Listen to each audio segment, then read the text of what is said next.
প্রবীণ নাগরিকদের সুস্বাস্থ্য, মানসিক প্রশান্তি ও সক্রিয় জীবনযাপনের লক্ষ্যে মঙ্গলবার জোলাইবাড়ীতে একটি বিশেষ যোগব্যায়াম শিবির অনুষ্ঠিত হয়।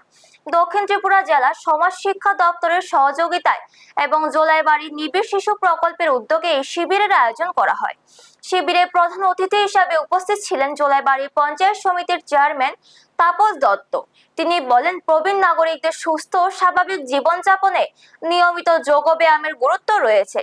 পাশাপাশি সরকারের বিভিন্ন জনকল্যাণমূলক কর্মসূচির মাধ্যমে প্রবীণদের স্বাস্থ্য ও সামাজিক নিরাপত্তা নিশ্চিত করতে ধারাবাহিকভাবে কাজ করা হচ্ছে বলেও তিনি জানান।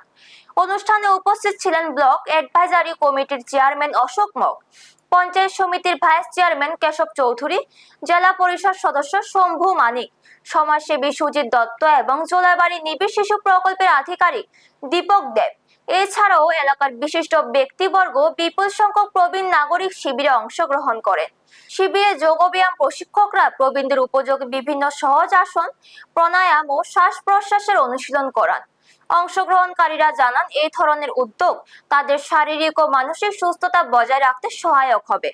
অনুষ্ঠানের শেষে আয়োজকদের পক্ষ থেকে জানানো হয়, ভবিষ্যতেও প্রবীণ নাগরিকদের স্বাস্থ্য সচেতনতা বৃদ্ধি ও সুস্থ ও সক্রিয় জীবনযাপন উৎসাহিত করতে এই ধরনের কর্মসূচি নিয়মিতভাবে আয়োজন করা হবে। ব্যুরো রিপোর্ট, নিউজ তৎকাল 24। নমস্কার সবাইকে।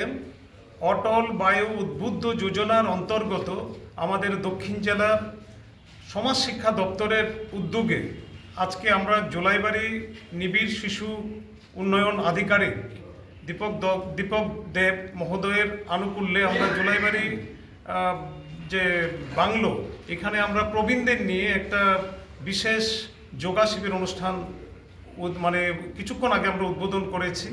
এখন এখানে প্রবীণরা যারা আছেন তাদের ইনস্ট্রাক্টরের মাধ্যমে তারা যোগা অভ্যাস করবে এবং এই যোগা প্রতিদিন, শুধু আজকে নয়, প্রতিদিন যেন তারা বাড়িতে অভ্যাস করে সুস্থ পরিবার, সুস্থ সমাজ এবং সুগঠিত দেশ আমরা যেন দিতে পারি, তারই উদ্যোগে আমাদের এই আজকের এই অনুষ্ঠান।